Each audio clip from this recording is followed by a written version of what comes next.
The role of transition metals in mammalian development is largely underestimated. Emerging evidence shows that metal homeostasis continuously changes according to the developmental stage of cells and tissues. Moreover, the specific cellular destinations of metals also vary during development, and of course, it's challenging to identify their location. To date, different analytical techniques have been developed to quantify metals, but most are expensive or inaccessible.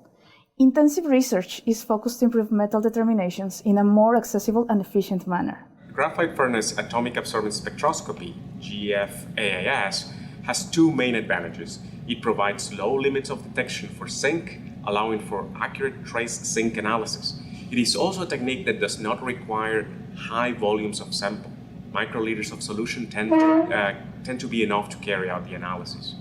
The combination of these two advantages make GFAAS ideal to analyze trace elements in low volume samples.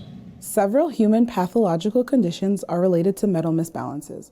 Some examples are anemia, acrodermatitis enteropathica, and Wilson's and Manx diseases. Therefore, it is important to develop efficient and reliable methods to measure the levels of transition metals in biological samples with high sensitivity and accuracy.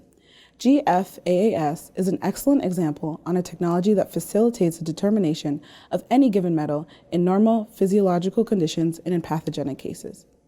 The method is very versatile. It can be applied to many systems and many elements can be analyzed using GFAAS.